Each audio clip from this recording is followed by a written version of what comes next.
ఓం మహాగణాధిపతయే నమః. ఓం గురుభ్యో నమః. ఓం శ్రీమాత్రే నమః. పరమేశ్వర స్వరూపమైనటువంటి జ్యోతిష, వాస్తు మరియు ఇతర అనేకమైనటువంటి శాస్త్రములను మనకు అందించినటువంటి మహర్షులకి నమస్కారం. హయగ్రీవ హయగ్రీవ హయగ్రీవేతియో వధేత్తస్య నిస్సరతే వాణి జనుకన్యా ప్రవాహవత్ అరుణాం కరుణాతరంగితాక్షీం ధృతపాశాంకుశపుష్పబాణచాపాం అనిమాదిభిరావృతాం మయూకైః అహమిత్యేవ విభావయే భవానీం. శ్రీమాత్రే నమః. ప్రేక్షకులకి ఆ లలితాంబిక అమ్మవారి యొక్క అనుగ్రహం పరిపూర్ణంగా కలగాలని మనస్ఫూర్తిగా కోరుకుంటూ మనం ఈరోజు చెప్పుకోబోయేటువంటి టాపిక్ ఏదైతే ఉందో, ముఖ్యంగా ఈ యొక్క అక్టోబర్ మాసంలో 1వ తేదీ నుంచి నెలాఖరి వరకు ఉన్నటువంటి గ్రహస్థితి ఏ విధంగా ఉంది అని ముఖ్యంగా ముందుగా చూసుకున్నట్లయితే, ఈ యొక్క మాస ఫలితాల్లో కుజుడు మిథునంలోని, అదేవిధంగా గురువు వృషభ రాశిలోని మనకి ఈ అక్టోబర్ మాసంలో 10వ తేదీ నుంచి గురువు వక్రిస్తున్నాడు చెప్పాలంటే. అదేవిధంగా అక్టోబర్ 20వ తేదీ నుంచి కుజుడు నీచ పొందుతున్నాడు, గుర్తుపెట్టుకోండి. అదేవిధంగా మనకి కన్యారాశిలో 17వ తేదీ వరకు కేతువుతో రవి ఉంటూ, ఈ రవికేతువులతో పాటు మనకి ఆ యొక్క బుధుని యొక్క సంచారం ఉంటూ, ఆ బుధుడు 13వ తేదీ నుంచి తులలోకి రావడము, 11వ తేదీ నుంచి శుక్రుడు వృశ్చికంలోకి వెళ్ళడము, శని వక్రించి కుంభంలో ఉండడం జరుగుతుంది. ఈ యొక్క గ్రహస్థితిని అనుసరించి 12 లగ్నాల వారికి, లగ్నం తెలియని వారి రాశి వారికి ఎటువంటి శుభ ఫలితములు జరగనున్నాయి, ఏ విషయాల పట్ల జాగ్రత్తగా ఉండాలనేటువంటి విషయాలు చెప్తుంది. నేనైనప్పటికీ కూడా చెప్పిస్తుంది సాక్షాత్ ఆ లలితా అమ్మవారి చెప్పిస్తుందని భావిస్తూ ఒక్కొక్క లగ్నం గురించి లేదా ఒక్కొక్క రాశి గురించి తెలుసుకుందాం. మిథున లగ్నము, మిథున రాశి. మిథునం వారికి ఈ మాసంలో ముఖ్యంగా ఎప్పుడైతే కుజుడు 20వ తేదీ నుంచి నీచబడ్డము, గురువు 10వ తేదీ నుంచి వక్రించడము, ఇవి ముఖ్యంగా 10వ తేదీ 11వ తేదీ నుంచి ఆల్మోస్ట్ ఉద్యోగ అవకాశాలు పెరుగుతాయి. అందులో కూడా విదేశాలకు వెళ్ళి ఉద్యోగం చేసేటువంటి అంశాల్లో.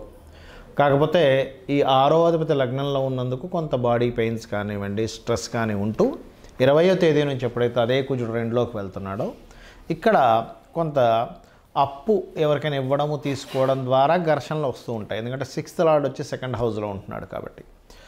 అదేవిధంగా అది కుజుడయ్యాడు కాబట్టి కొంత అన్నదమ్ముల మూలంగా కొంతవరకు ఈ ప్రాపర్టీ రిలేటెడ్ లేదా క్రియేటివ్ రిలేటెడ్ వాటిల్లో కొంత ఘర్షణ వాతావరణం చూపిస్తుంది. అది కాకుండా 4వ స్థానంలో మీకు కేతు ఉన్నందుకు డాక్యుమెంట్స్ సరిగ్గా చూసుకోకుండా కొన్ని ప్రాపర్టీస్ కొనడం ద్వారా ఇబ్బంది రానుంది అనేటువంటి చాలా స్పష్టంగా గోచరిస్తుంది. కావున ఈ యొక్క విషయాల పట్ల కాస్త జాగ్రత్త వహించండి. దీంతోపాటు 6వ స్థానంలో శుక్రుడు ఉంటున్నాడు 13వ తేదీ నుంచి ఆల్మోస్ట్. కాబట్టి వివాహ నిర్ణయాలు, వివాహ సంబంధించినటువంటి అంశాల్లో కొంత జాగ్రత్తగా ఉండాలి. బట్ ఏదేమైనప్పటికీ కూడా సాఫ్ట్వేర్ రంగాల్లో ఉండేటువంటి వారికి ఆర్టిఫిషియల్ ఇంటెలిజెంట్ రిలేటెడ్ సంబంధించిన, లేనట్లయితే anything scanning related, diagnostic related సంబంధించిన, విదేశాలలోకి వెళ్ళి అక్కడ ఉద్యోగం చేయాలనుకునేటువంటి నిర్ణయాలు తీసుకునేటువంటి వారికి చాలా బాగుందని చెప్పుకోవచ్చు. తండ్రితోని, గురువులతో తెలియచిన ఘర్షణ వాతావరణం ఉంటూ ఉంటుంది. కాస్త లాంగ్ జర్నీస్ వెళ్ళేటప్పుడు కూడా కాస్త స్ట్రెస్ అనేటువంటి చాలా స్పష్టంగా గోచరిస్తుంది. అలాగే కాస్త ఇష్టపడిన వారిని వివాహం చేసుకోవాలనుకునేటువంటి ప్రయత్నం ఈ నెల ఖచ్చితంగా ఫలించేటువంటి యోగం కూడా ఉంది అని చెప్పొచ్చు. మొదటి 2 వారాలు గుర్తుపెట్టుకోండి. అలాగే ఎందుకు 2 వారాలు అంటే, మనకి 13వ తేదీ వస్తే మళ్ళీ శుక్రుడు 6లోకి వెళ్ళిపోతున్నాడు. 5లో ఉన్నంతసేపు దీని యొక్క ఫలితం ఎక్కువగా ఉంటుంది, గుర్తుపెట్టుకోండి. అలాగే తెలియకుండా ఏదో తీసేసుకున్నామండి ల్యాండ్, దానివల్లే మాకు ఇంత ఘర్షణ జరుగుతుంది అనుకునేటువంటి వారికి వారాహి అమ్మవారి యొక్క ఆరాధన చేయడం ద్వారా మీరు దాని నుంచి బయటపడతారు.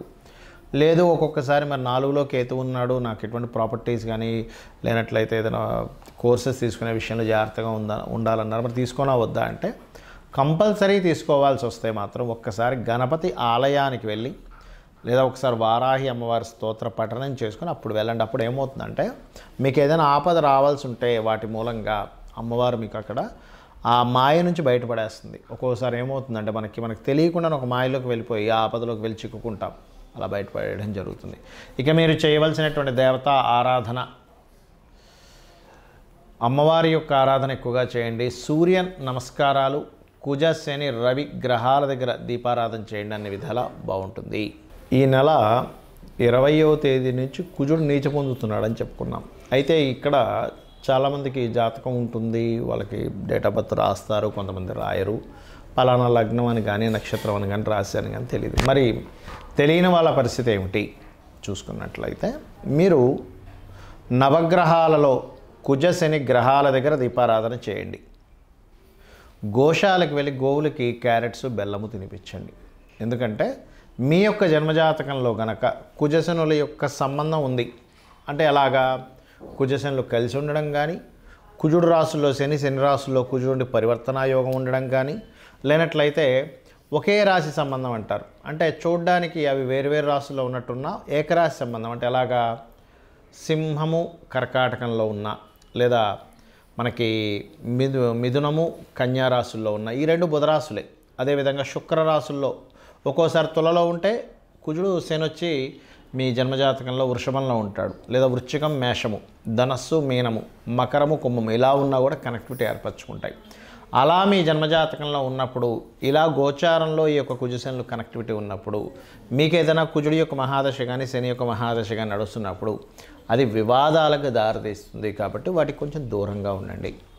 అయితే ఇక్కడ వీటన్నిటికంటే కూడా ముఖ్యంగా మీరు చూసుకోవాల్సినటువంటిది మీ యొక్క పర్సనల్ చార్ట్ చూసుకోవాలి. ఎప్పుడు కూడా మన పర్సనల్ చార్ట్లో మనము ఏ మార్గంలో ప్రయాణిస్తే మన యొక్క జీవితం ఉన్నతంగా ఉంటుందనేటువంటిది ఉంటుంది.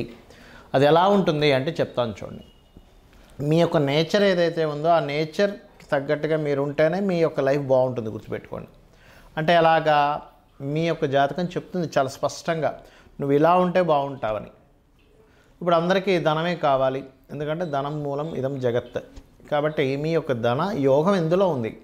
వ్యాపారంలో ఉందా, ఉద్యోగంలో ఉందా, విదేశాలకు వెళ్ళడం ద్వారా ఉందా, సర్వీసెస్ చేయడం ద్వారా ఉందా, మీడియేటింగ్ చేయడం ద్వారా ఉందా అనేటువంటిది మీ ధనాధిపతి చాలా స్పష్టంగా చెప్తాడు.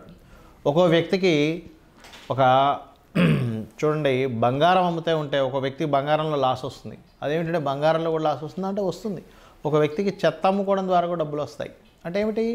మీ సెకండ్ లార్డ్ ఏ కాంబినేషన్లో ఉన్నాడు. కొంతమంది తెలియక సంపాదించిన ధనాన్నంతా తీసుకెళ్ళి ఒక దగ్గర పెడతారు, అక్కడ నష్టపోవడం జరుగుతూ ఉంటుంది.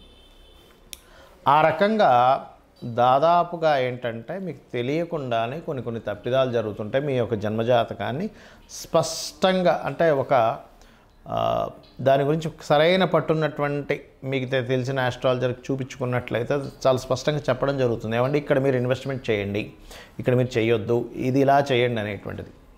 అదేవిధంగా కొన్నిసార్లు కొన్ని ప్రయత్నాలు చేస్తుంటాం, ప్రయత్నం సఫలీకృతం అవ్వదు. దానికి పర్టికులర్గా మీ జన్మజాతకంలో ఏ గ్రహాలు యాక్టివ్ అయితే, ఏ గ్రహాలు డీయాక్టివ్ అయితే మీ ప్రయత్నం సాగుతుంది అనేటువంటిది ఉంటుంది. అదేవిధంగా మీ యొక్క జాతచక్రంలో జ్యోతిష్శాస్త్రం అంతా ఒక ఎత్తు అయితే వాస్తు మీరు ఏ డైరెక్షన్లో ఉండాలి అంటే చిన్న ఎగ్జాంపుల్ చెప్తాను చూడండి.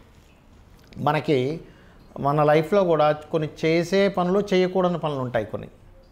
అలాగే జ్యోతిష్శాస్త్రం వాస్తుపరంగా కూడా ఉండకూడని డైరెక్షన్స్, ఉండే డైరెక్షన్స్ ఒక్కొక్కరికి ఒక్కో రకంగా ఉంటుంది.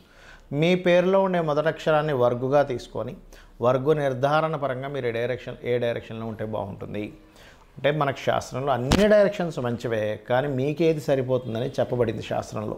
మీ పేరులో ఉండే మొదటి అక్షరాన్ని మీకుండేటువంటి మీరుండే డైరెక్షన్ని తీసుకొని దాన్ని క్యాల్కులేట్ చేస్తారు. దాన్ని వర్గు నిర్ధారణ అంటారు. దాని గురించి నేను 8 వీడియోలు చేశాను. పంచాంగాల్లో కొన్ని తప్పులు ఉన్నాయని చెప్పాను. మీరు అది క్లియర్గా క్యాల్కులేటివ్గా చెప్పినటువంటిది మీరు చూసుకోవచ్చు కూడా. అదేవిధంగా కొంతమందికి సంతానం ఎందుకు కలగట్లేదని కానీ దానికి ఏం చేసుకోవాలి, చిన్న రెమెడీస్తో దక్షిణామూర్తి ఆరాధన, దత్తాత్రేయుడు యొక్క ఆరాధన ద్వారా సంతానం కలుగుతుంది. లేదా మీ పంచమాధిపతి ఎవరో తెలుసుకొని చేయొచ్చు. కొన్నిసార్లు అదే పంచమాధిపతి షేర్ మార్కెట్కి, సినిమా ఫీల్డ్కి, కొన్ని లవ్ రిలేటెడ్ సంబంధించిన విషయాలు కూడా కనెక్ట్ అయి ఉంటాడు. అలాంటప్పుడు ఆ ఫీల్డ్స్లో రాణించే యోగం ఉంటే ఖచ్చితంగా రాణిస్తారు, అందులో ఎటువంటి సందేహం లేదు. కొంతమందికి సినిమా ఫీల్డ్లోనే టాప్ పొజిషన్లోకి వెళ్తారు, అదే సినిమా ఫీల్డ్లోకి వెళ్ళడం ద్వారా డౌన్ఫాల్ అవుతూ ఉంటారు. సో అది అసలు ఎందుకు జరుగుతుంది అనేటువంటిది మనం పట్టుకోగలగాలి. అదేవిధంగా వివాహ సమయాన్ని కానీ, వ్యాపార సమయాన్ని కానీ, విదేశాలకు వెళ్ళేటువంటి యోగాలు కానివ్వండి, కొన్ని తెలుసో తెలియకో పూర్వజన్మలో చేసినటువంటి కొన్ని కర్మల ఆధారంగా కొన్ని దోషాలు ఏర్పడతాయి. అంత మాత్రం చేత ఏదో దోషం ఉంది, నా జీవితం ఇంక ఇక్కడ అయిపోయింది, ఏలినాడు శని నడుస్తుంది కాబట్టి ఏదో అయిపోయింది, సర్పదోషం నడుస్తుంది కాబట్టి ఇంక నా జీవితం అయిపోయింది అనడానికి లేదు. అలా ఎక్కడా కూడా శాస్త్రంలో చెప్పలేదు అంటారు నేను. ఎందుకంటే ఏ మహర్షి కూడా ఏ గ్రంథంలోని కూడా నీకు ఈ దోషం ఉంటే నీ లైఫ్ ఇంకా అయిపోయిందని ఎక్కడ రాయలేదు. చూపించండి కావాలంటే. నీకు ఈ దోషం ఎందుకు ఏర్పడిందో చెప్పాడు మహర్షి. నువ్వు ఈ కర్మని చేసావు కాబట్టి నీకు ఈ దోషం ఏర్పడింది. ఈ యొక్క దోషాన్ని కర్మ విపాకము అనేటువంటి గ్రంథంలో దీన్ని ఎలా తీర్చుకోవాలి, నువ్వు కొన్ని మంచి పనులు చేసుకుంటూ అమ్మవారి పాదాలు పట్టుకుంటూ, లేనట్లయితే దానికి సంబంధించిన ఒక నామాన్ని జపం చేస్తూ, దానమిస్తూ, లేదా కొన్ని దేవతా సంబంధించినటువంటి కొన్ని హోమాలో, యజ్ఞాలో, లేకపోతే కొన్ని కార్యక్రమాలు పేదవాళ్ళకి సహాయం చేస్తున్నావు, గోష్ఠ సేవ చేసుకుంటూనో నువ్వు బయటపడవచ్చు అని చెప్పారు. కానీ నా జీవితం ఇంతే, నాకు ఈ సర్పదోషం ఉంది కాబట్టి నా జీవితం ఇంతే, నాకు ఏలినాడు శని నడుస్తుంది కాబట్టి ఇంకేమీ కలిసి రాదు, ఇంట్లో కూర్చోవాలనేటువంటిది ఏ మహర్షి ఎక్కడా చెప్పలేదు. ఇది ఫస్ట్ గుర్తుపెట్టుకోండి. ఎందుకంటే జ్యోతిష్శాస్త్రం అనేటువంటిది వెలుగుని చూపించే, జ్యోతి అంటే వెలుగు. అంతేగాని ఇంకా నా జీవితం ఇంతే అనుకోవడానికి జ్యోతిష్శాస్త్రం చూసుకోవాల్సిన అవసరమే లేదు. జ్యోతిష్యం కానీ వాస్తు కానీ మన యొక్క ఉన్నతి కోసం ఉన్నటువంటివి. కాబట్టి దయచేసి నేను మీకు కొన్ని సూత్రాలు చెప్తాను. మీ జాతకం ఎలా ఉన్నా సరే ఇవి కనుక పాటించారో అద్భుతంగా ఉంటుంది. ఏమిటంటే పొద్దున్నే సూర్యోదయానికి ముందే స్నానం చేసి దీపారాధన చేయండి. Point number 1. మీకు దగ్గరలో ఉన్నటువంటి గుడికి వెళ్ళండి రెగ్యులర్గా. Point number 2. పాయింట్ నెంబర్ 3 ఏమిటి అంటే మీరు వీలున్నప్పుడల్లా కూడా గోశాలకు వెళ్ళి గోవులకి ఏదైనా దేశీవాళ్ళ గోవులకి ఏదో ఒకటి తినిపిస్తూ ఉండండి.